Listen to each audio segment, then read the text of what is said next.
Hello and welcome to the Acting Coach Network podcast. I'm your host, Savannah Madden, acting coach, award-winning theatre school owner and business coach for performing arts professionals who want more time, more income and zero burnout. There are people who build one career and pour their heart and soul into it.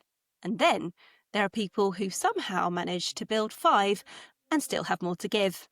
Today's guest is an actor, entrepreneur, educator and mother whose name is quietly shaping the next generation of performers. Bethany Wilson trained in musical theatre at Bodywork Company in Cambridge and has gone on to work professionally across stage, screen and voiceover.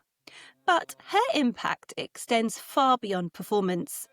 As the founder of the Performer Journals, she created a space for reflection, mindset support, and real talk, championing the realities of being a performer in today's world.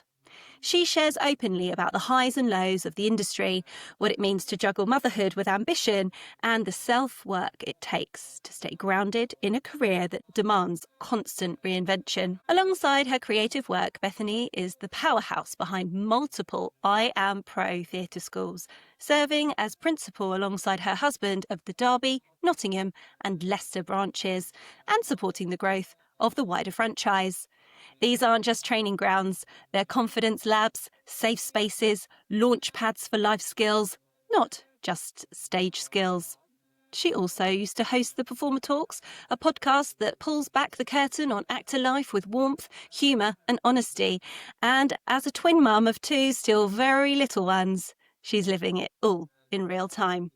She is multi-rolling in the truest sense, a creative, a coach, a community builder, and her work is a reminder that success doesn't always look like what we expected, but it can feel better than we ever imagined. Bethany Wilson, welcome to the Acting Coach Network podcast. Thank you so much for having me. I'm so excited to be here. Well, that's good to know. Good to hear. I always like to start at the beginning. So can you tell us a little bit about how your career started? Did you always know that you would run schools as well as perform? To be honest, no, not at all. I think I grew up and decided that this is something I want to do. I want to be performing. I want to be, on the stage. And I originally just wanted to be a dancer. I just had no concept of anything else existing in life ever. But then obviously went off to train. I was very fortunate to get a scholarship and go off at 15, 16 to, performing arts college, and went off there and fell in love with the acting side. I had a wonderful, wonderful teacher, and she just sparked something in me. And I was like, oh, maybe it's always been the acting. Like, obviously, I love to dance, and that's great. But there was something about telling the story and sort of understanding how other people are feeling and making other people feel something, giving them that genuine, truthful reaction. That was what I loved in the dance. And I never realized, because I've never done acting lessons, that that was actually what was spurring me on through the dance. So then majored in acting and musical theatre. Acting became my focus, and then graduated and just fell into the world of acting. Like, just ended up, that's where most of my work was. Went into medical acting, pretty much doing that full time while I'm out auditioning and stuff. And then, yeah, I mean, I've always taught. It's always been the best way for me to earn an income. I've been assisting since I was 10, and by the time I was 18, I was managing theatre schools for other people. So I've always been in that realm of being in some sort of teaching capacity or educating capacity and helping with parents and things. So I've always kind of had that there and used that as my income, because, as everyone knows in this industry, it's not always the most stable career. It's not always the most consistent in terms of pay. So that allowed me to go out and audition, especially during the week, and I could teach in the evenings and weekends. So I've done that for years, and obviously managed other people's schools. And then the opportunity came out for me to have my own school, and I was in a very privileged situation to be able to say, well, these are my terms and conditions, and I'm not coming on unless my husband comes on with me, because I still want to go off and perform and do bits. But I'm very much in a place where I am settled right now, wanting to start a family and stuff. So this is what I would like to do for now. But it was not something that I was like instinctively, oh yeah, I'm going to run theatre schools as well. It just sort of happened and fell that way, and it's been the most beautiful journey, and I'm so, so grateful. And now I can't imagine not doing it. And to be fair, I've always known, because of my teaching background, how much I love that. that it was in some capacity I'd still be involved all the way through, even if I went off, doing DJs and things. I knew I'd be still teaching and stuff. So I've always known that running a theatre school is definitely something that I would be able to do and would love to do, but it's never been something that I was convinced I would do, if that makes sense. But it just kind of came about, and yeah, I'm loving every second of it. Amazing. And I'm just going to go right back to the beginning of your answer of just wanted to mention that we both trained at the same college, and I started off my performing arts college journey in exactly the same way. So I completely resonate with only knowing dance, wanting to be a dancer, and then falling in love with the acting and musical theatre side of things. And I do believe we were trained by the same acting coach as well. So it's just really lovely to hear your journey, because it just feels very, very similar to mine. And I was just having a little reminisce there. Yeah, I've known you for quite a number of years now in different capacities as well. So it's really nice to see you now on this new adventure in your career. So can you paint a picture for us of the early days of launching your theatre school? And you mentioned that there were some terms and conditions that you negotiated, but what was the spark behind it? And then can you tell us what makes your theatre school different? Like your USP? Yeah, so I worked very closely with the IM Pro team, who are incredible and lovely people, and they had faith in me that they thought I would be the right person to launch the first theatre school for their franchise. There wasn't too much sort of, with it being the first one, that was set in stone. So we were very fortunate in that I'd got a lot of experience of different things at different schools and knew if I was going to run a school, what I did want for my students and what I absolutely didn't want. And like I say, having my husband involved was a deal breaker for me because, there's very much two sides to the business in terms of there's, the running a school and making it a wonderful space and pushing the students and developing them. And, there's very much the creative aspect of it that you absolutely need to have. But there's also a business side about marketing and getting in the leads and converting on them and making sure that you've got your accounts in order and all that kind of social media world as well. And I'm very fortunate that myself and my husband have worked on previous businesses together, and so I knew we got along in business. I knew that we Helpful. yeah, always good. We complement each other really well in terms of our weaknesses and strengths, and we delegate quite well between ourselves. So I knew if I was doing this venture, I didn't want to do it alone. I needed my other half. I needed my left arm. And I know on my own, it's never going to be as successful as it could be together. I could do it and I could outsource, but it's never going to be as cohesive as it would be with my wonderful husband. So for me, that was a huge thing. So that was the very early opportunity that got handed to me. And obviously I laid my T's and C's out, and I was very fortunate that they accepted. My main concerns and slash things that I wanted to make sure happened was, and these are our USPs. It's one, I feel like so many theatre schools teach dance classes, singing classes, and acting classes, but then they get to show time and expect them to do all three things together. And in my opinion, that's never ended very well. Oh, I remember it so vividly. Yeah. Yeah, and they dance and stop singing, or sing and stop dancing, or they're acting and they're not moving, or they're moving and they're not acting. And it's just like everything that you've taught them and all the separate entities all come crashing down, because doing it together is a whole new skill. And if they are going to go out into the industry, those that are passionate enough and that do want to do this, but you need to be able to do that skill of doing it all together. So I wanted to make sure we ran an acting workshop where they went into TV and film and theatre and delved into accents and everything to do with acting all in one session, like a 190-minute session. And then the other 90 minutes needed to be combined musical theatre. They needed to be able to go out and do an audition and, do corner work across the room and pick up some choreo. But they also needed to have a basic level of ensemble singing or be confident enough to go and sing a verse and a chorus. It's nothing like crazy harmonies and things like that. We're not fully doing just singing, but the combination of dancing and singing together, they do every single week. And that's something I'm really proud of. And I think our school is different because we do combine musical theatre and acting, and they've got enough time to cover everything in depth. And the thing about having their 90-minute workshops is great, because most schools do 45 minutes, 50 minutes, an hour lesson. By the time you've warmed up, you've done 2 techniquey bits and you've recapped what you've done last week, you've got 5 minutes maybe to add something on, and that's it. And it's like, as a teacher, you feel pressured and you don't want to put the pressure on the kids, but you've got productions and things to do and you want to make sure they're learning loads and getting loads out of it. And it's just not enough time. So that hour and a half just gives them more time to cover stuff in depth. There's less pressure. They can have more fun with it, and they can ultimately get more out of it each week. This last year, I was like curious as to why no one else has done it, because I was like, is it going to work?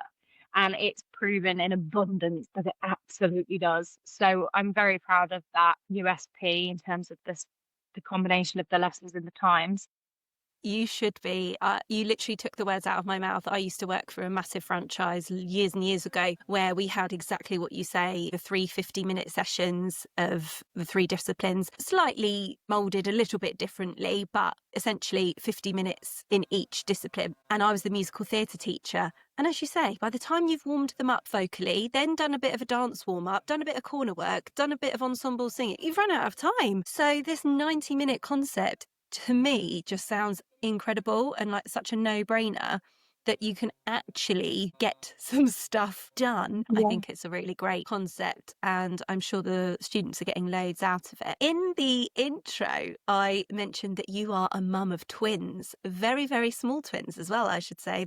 They're only very little at time of recording. So what's it like running a growing business and wearing lots of other hats as well, because you're a working performer? So what's the biggest adjustment been for you working and raising a family? I feel, first of all, I have to say, I'm very, very fortunate. Like, I obviously, most of the time, I'm working from home, self-employed. I've got my husband who works from home and who is self-employed. So there's 2 pairs of hands pretty much at all times, So I have to put that out there first, and not all are so fortunate. But the joy of like being a twin mom, they're only 4 months old currently, nearly 5 months, and that joy keeps you going. I feel like when you have gratitude and enjoyment, like you just suddenly find all the energy in the world, because you just love it.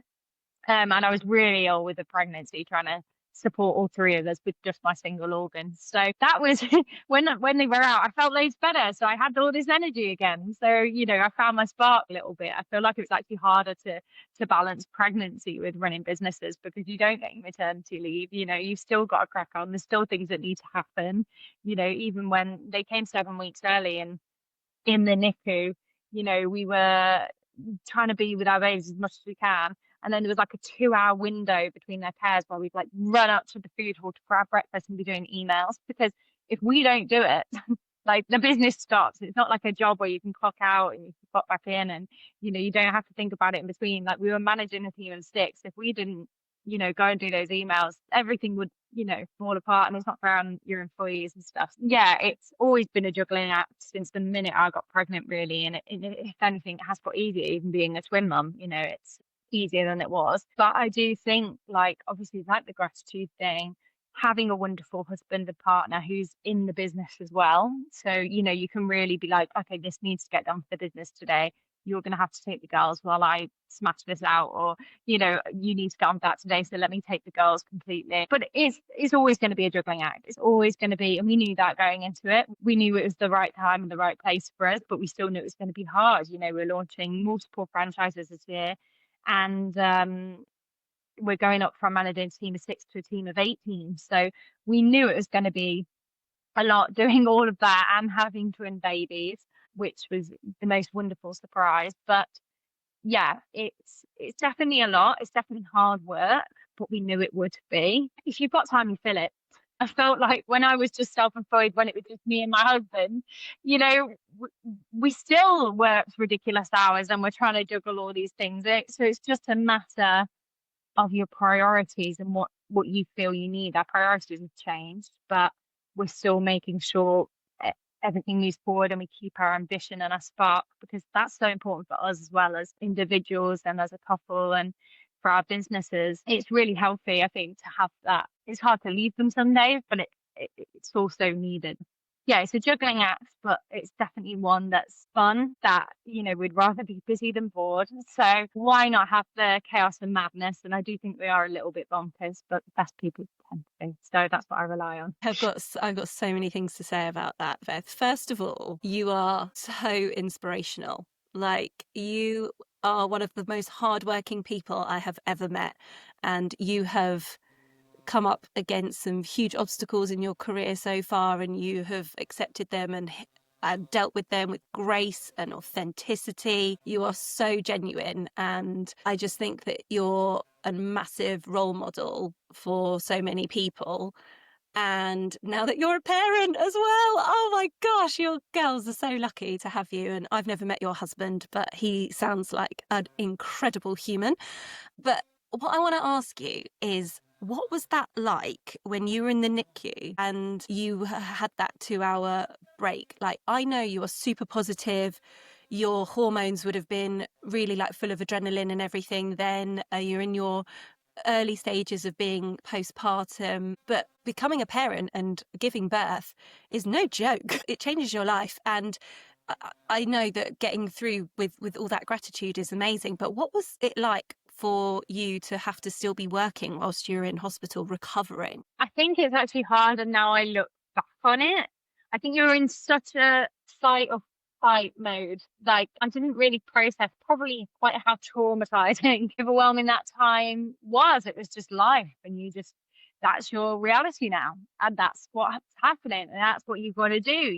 So it was very much okay, well, this breathe and crack on. It was very, I don't know, it just kind of happened. I don't think, looking back on it now, I'm crikey, that's quite a lot of pressure to put on yourself, and to be dealing with all of that, and to be able to carry on how we did, I think is quite, like, I look back at it now and I'm like, gosh, we must have been mad. But it is your reality, and it all happened so quickly. Not to say they were 7 weeks early, they weren't meant to come at that point. It was just do what needs to be done, and anything that doesn't need to be done right now just doesn't happen. Fortunately, we've been running the business for nearly a year.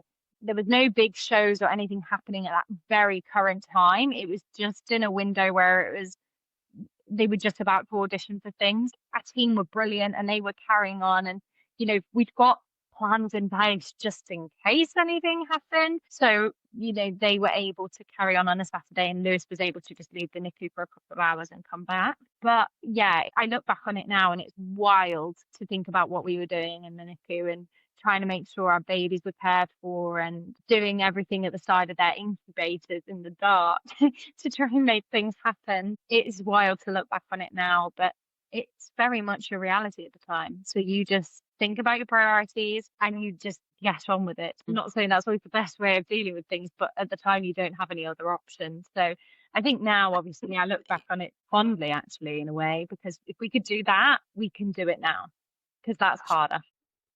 And you will reflect differently, I'm sure, on it as more time passes. So I imagine as more time goes on, you'll be even more proud of all of those things that you managed to achieve in that time, because it is absolutely remarkable what you have done in the last couple of years and what you're continuing to do. Earlier on, you mentioned that from September, you're going to be managing a team of 18 people, and you're moving into a sort of more of a head office role. Ooh, a real head honcho now, aren't you? It's amazing.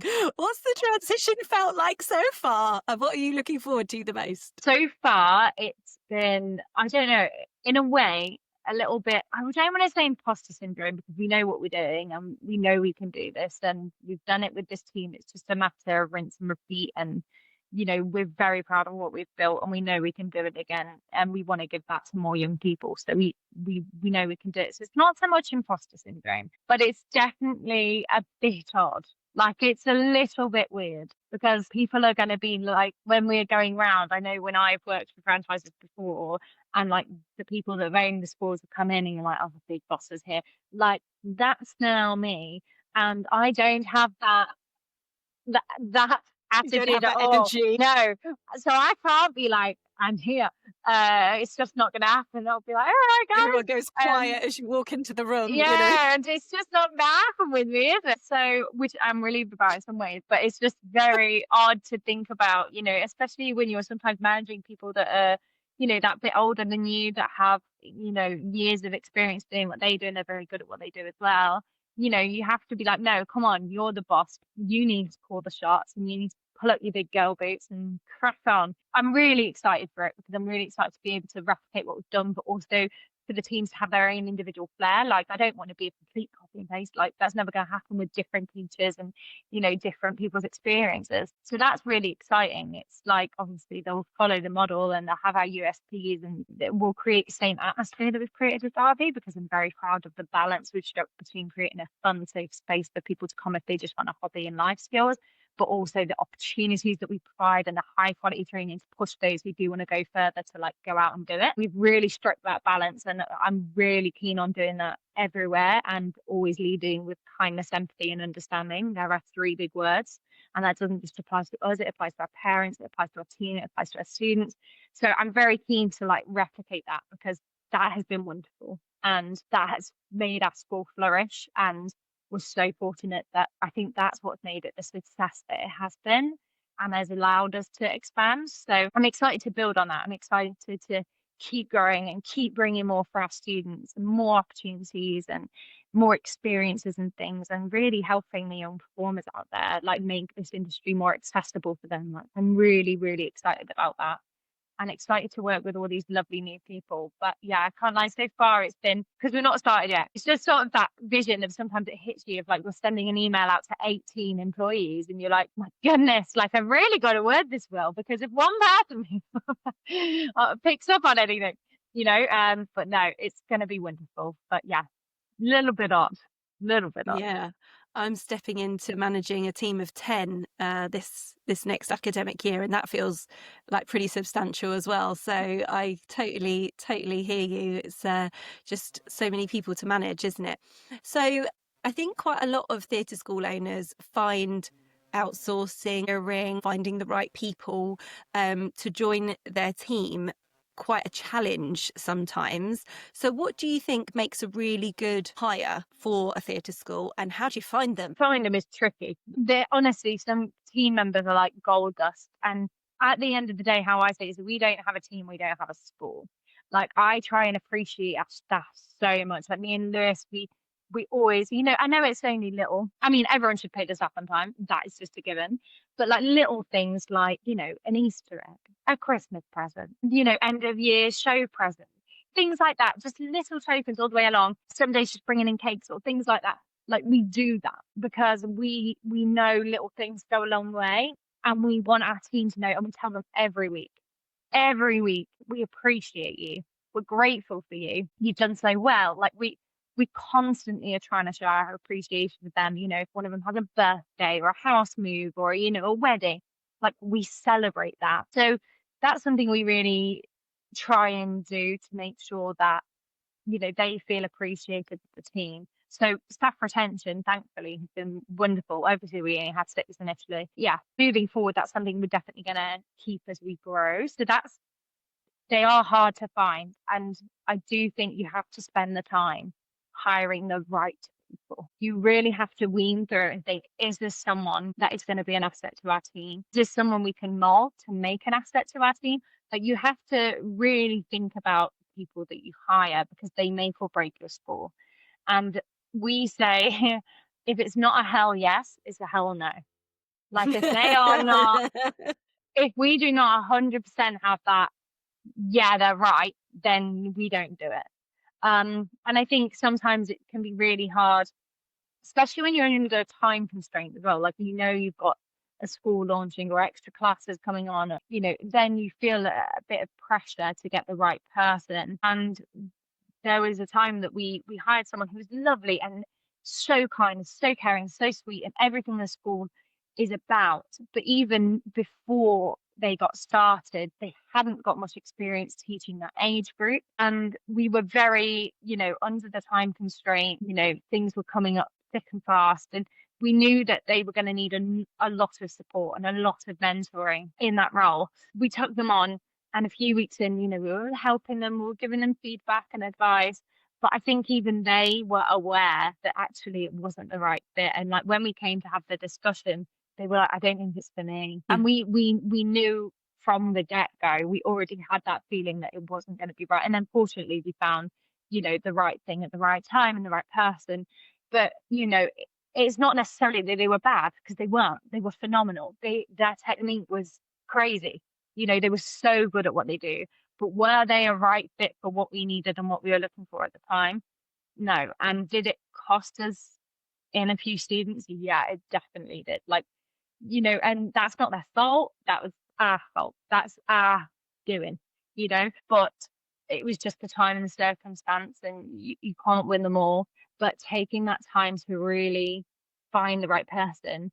And now, thankfully, because of myself and Lewis, with all these branches, if we didn't have someone, one of us can step up and cover, and it's not going to be all fall down and just for a few weeks until we can find the right person. But no, we always have, it's not a hell yes, it's a hell no, because we've got to be 100% convinced that this is the right person to join our team, even if they're not where they want to be yet.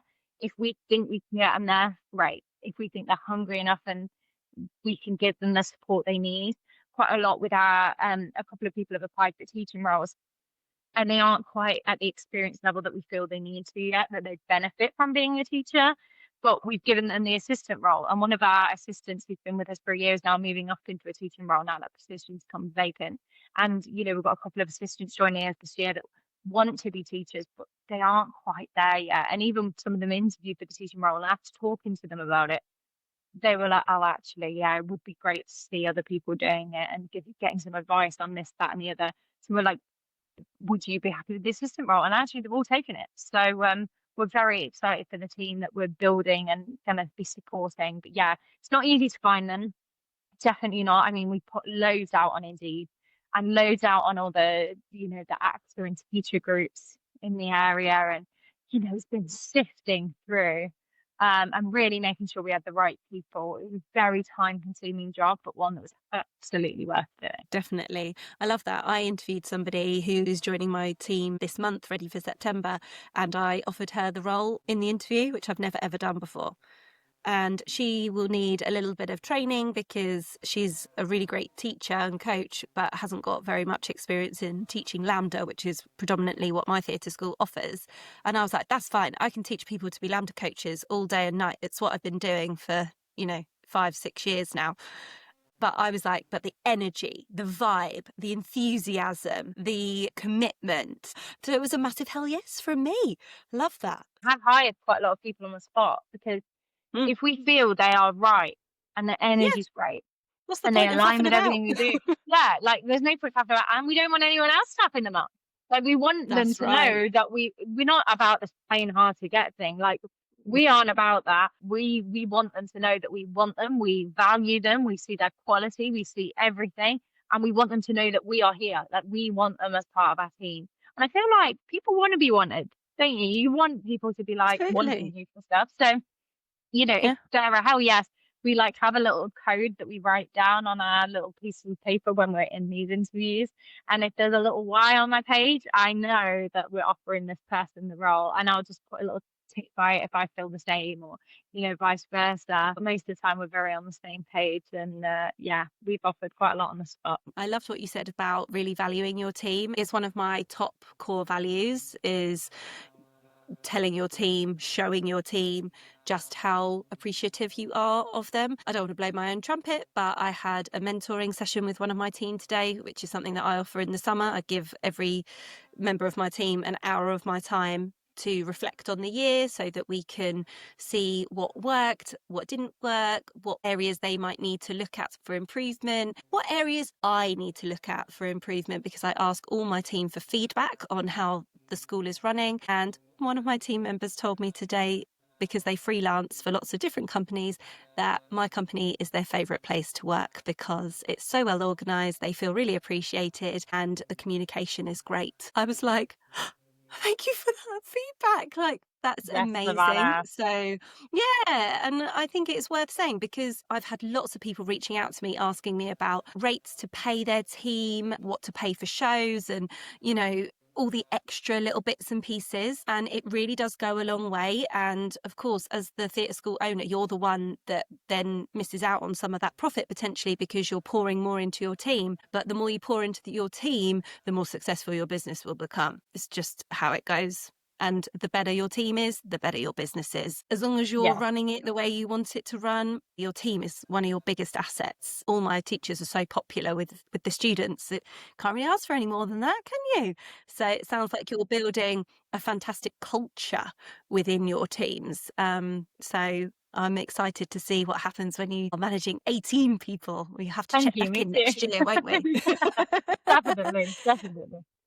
So you're also a content creator, and was that something that kind of came naturally to you? Did you have to learn as you went? Because you've obviously set up your Performer Journals accounts on TikTok and Instagram, and you've got some pretty good followings there, haven't you? Thank you. No, it absolutely did not come natural. If you go back far enough, it's absolutely shocking. I actually wouldn't recommend it. It's 10 out of 10, not what anyone wants to see. Bless my heart. I learned on the job for sure. I started back in 2019 when I was in my third year at Performing Arts School, because I was so fortunate, obviously, to get the opportunity to go up and do this. But I promised myself if I ever got the chance to go up and train, because I didn't think it was an option for me, really, unless I got a scholarship, it just wasn't happening. So I didn't think it was out there, and I did everything wrong. Like, when you get told this is what you should be doing, this is how you go into an audition, this is what you wear, this is what you do. And I did everything back to front. Like, I remember my initial acting audition for drama school, I wore trackies over my leotard because I thought just done a dance round and need to keep warm. So I wore Sacrilege for trackies. Bodywork. Right. I wore, literally baggy trousers, trackies, trainers. I took in a monologue about a divorce, and the first thing the acting teacher said was, "Why on earth are you doing a monologue about divorce when you've never been in love?" And I was like, "That's fair. That's very fair." It was about this 50-year-old woman, and she was like, "Also, this is clearly American." And I was like, "Well, I didn't want to do the accent because I thought it'd be insulting." And she was like, "Well, that's not great either, is it?" And I was like, "No, not really." So, I took in Disney, which is like a no-no really for drama school. And how I got in, I actually don't know, because I also fell on my bum in the dance audition. So I don't know if it's a pity, yes, really, but never mind. I got back up and carried They on. saw the potential to train you is what happened there. Maybe because of your response to the feedback, they saw that you responded really positively and thought, well, yeah, great, we can train her. I got up and carried on every time, in fairness to myself, and I took everything on. And when I got recalled, I'd done everything differently. And they were like, "This is completely different, isn't it?" I was like, "Well, look, this is the feedback you get on a piece of paper." And I was like, and I wanted to make sure I ticked everything off. So maybe that was what did it.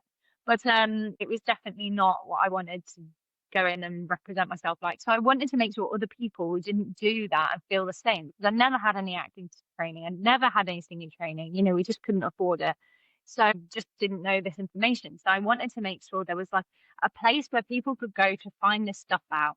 So I started an Instagram account, and then it started to get a bit of traction.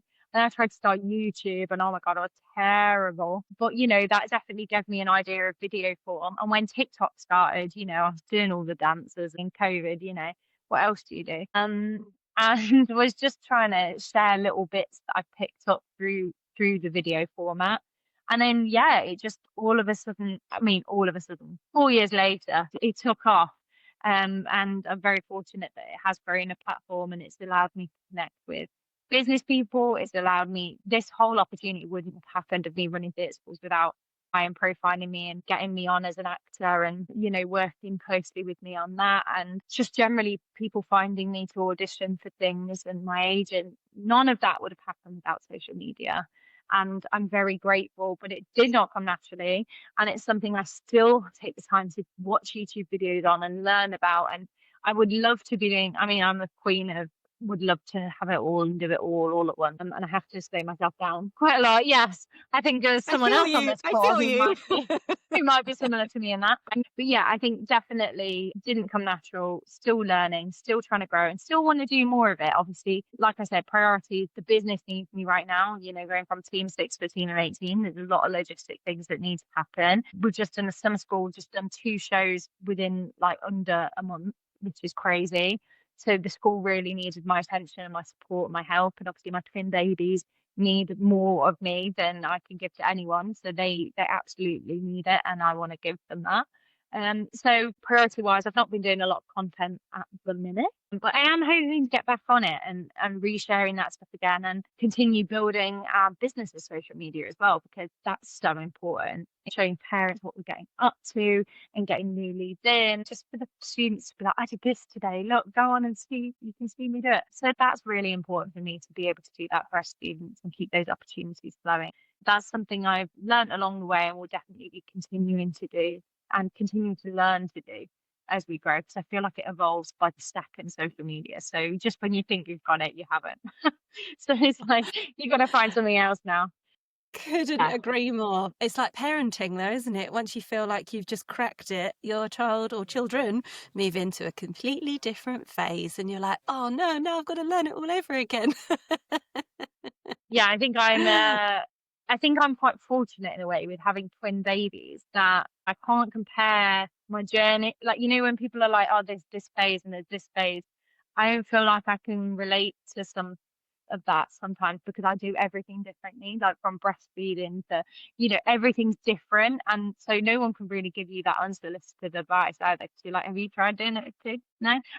So yeah, it's a little bit weird. So I feel like I'm learning on the job all the time, because I can't really do the normal things that normal mums would do, because there's two of them and it's a little bit different in how you work it out. So I feel like I'm gonna have to always be figuring it out. Yeah, we've got a student at MTA who's a triplet. And I was at her house yesterday because she is our student of the year. And I was there with the shield, and both her siblings were there and both her parents. And I took my little one with me. And she was asking me about, all the usual things like how much can he say? What's his sleep like? Does he eat well? And all of this. And I was like, I'm sure none of it is going to be that exciting for you. I mean, you had to do it with 3 of them all at the same time. And she was telling me about her strict sleep schedule. And I was like, oh, I wish I had one of those. I just don't know. I mean, the pregnancy alone, they deserve a national holiday. Triplets or more, I'm like, I bow down, because twins is hard. Outnumbered.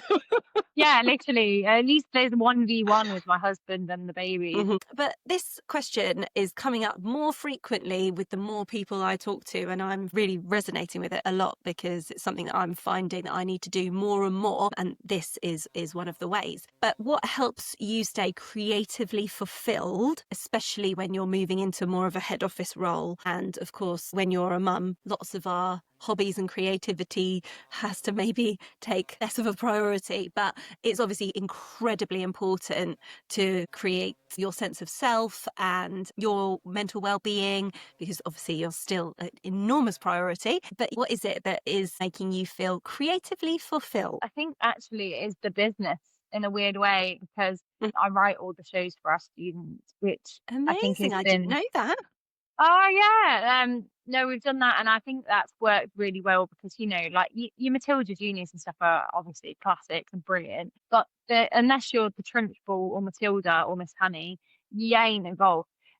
So I like writing shows where everyone's got a bit, everyone's got time to shine, and it's very like ensemble based stuff. So I've been writing loads, which has been great fun, and writing for theatre schools is like a whole other skill, which I want to keep doing. So I've written 2 shows, and I feel like obviously the creative aspects of the business is where sort of more my stuff lies. Liaising with parents and stuff as well, but definitely like creating the social media, making sure the opportunities are all in place, making sure that the team are going to deliver the amazing classes that we offer. Those are the kind of bits that creatively fulfill me, that I get to do within the business. I'm very fortunate. And then obviously being a twin mum, it's like completely different. So I feel like I have these 2 worlds, and it can be a lot of juggling them both, but having the time out of each one resets me for the other. Like sometimes I'm aware I need mum time and I need baby cuddles, and I just need to be with my babies playing and, have that time.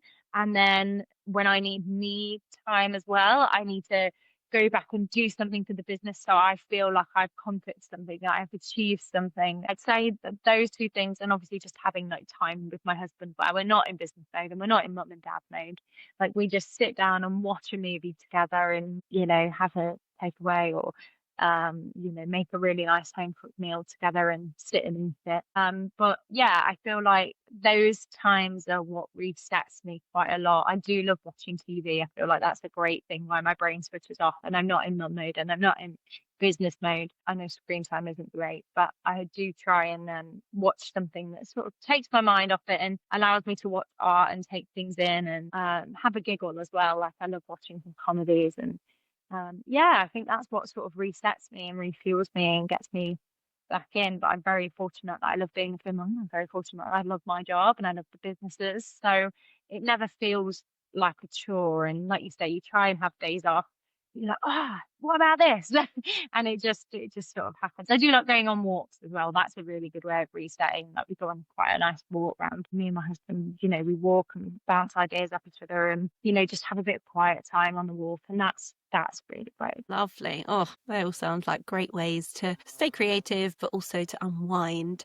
But we're kind of like starting to look at wrapping up now, Beth. So if you could give one piece of advice to a fellow creative who's feeling stuck or unsure right now, what would it be? I would say trust the process and where you are right now.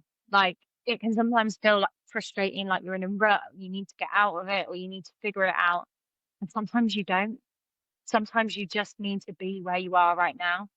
You need sort of like a blank space for an opportunity to come, or you need breathing space to just not have to think about those big questions and something to fall into place.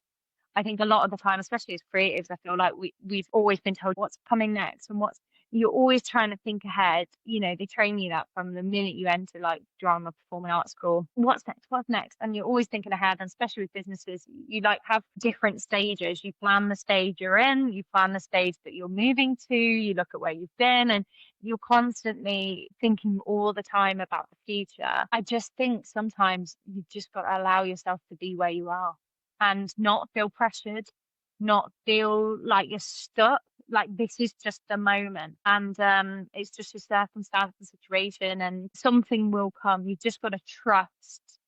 And I know that's really hard. I feel like people say that a lot, but you've really just got to trust where you are. Don't put pressure on yourself to have it figured out. You don't have to. Allow opportunities to come to you. Allow yourself to play with things. Like try writing something. Try, that business. There's always a reason not to do something. There's always a reason that things aren't going to happen. So just allow yourself to be in that and explore wherever you are. Just don't put pressure on yourself too much. Just be in it. Be in it. I love that. Beth, this has been amazing. You have been so generous with all your thoughts, ideas, opinions, and advice. It's been really generous. So thank you so much. I'm sure lots of people will want to connect with you. So where can they find you? On Instagram, the Performer Journals. If you type in Bethany Unwin, it will come up. Obviously, my name is Bethany Wilson, but my stage name is Bethany Unwin. That's the main place really where you can get me. Bethany Unwin on TikTok as well. Obviously, Savannah is building this amazing acting network of all coaches and she's like amazing with the advice and stuff. But if there's anything anyone needs in terms of, reaching out and things, obviously I might not have as much knowledge or, definitely with Lambda and things, Savannah's your girl. But if there's ever anything I can do to help people, then I always will give up my time when I get round to it. It might not be a quick reply, but I do try and help. So if there's ever anything, then please do feel you can reach out. Brilliant. And if anybody who is listening who is in any of the areas where you are, in the Midlands and they're looking for a teaching job or, we've got a parent listening that's like, oh, I live near there and my kid would love this. Where else can they find you? Have you got a website? Yes, so I Am Pro. If you type in the locations will come up, but if you go on the I Am Pro head office page, there's loads of locations of where we are. Obviously, we run the Leicester, Nottingham and Derby branch. So if you're in those areas, definitely get in touch because we would love to have your young performer and we'd love to develop them. We're all about creating that safe, fun space, but also providing amazing training and amazing opportunities for them so that they have the skills to go out and do this if that's what they want to do. So if you would like to come, we would love to have you. We do offer a free trial and we have a really lovely student and really lovely team. So great. Great. And we'll link all of that up in the show notes. So thank you so much, Beth. I've really enjoyed talking to you today. It has been wonderful. Oh, thank you so much for having me. It's been a pleasure. Thanks, Savannah. Thank you so much for listening to this episode of the Acting Coach Network podcast. If you loved what you heard, make sure you're following. And if you've got a moment, I'd love you to leave a quick review or share the episode with someone else in the industry who might just need it. You can find me on Instagram at the Acting Coach Network. And if you're looking for support to grow your coaching business or creative career without burning out, check out the latest tips, tricks, and behind the scenes over on my Instagram. You can also find my latest free resource in the show notes. I'll be back soon with more real conversations, expert insights, and tools to help you build a business you love. Until next time, keep going, stay kind to yourself, and I'll see you soon.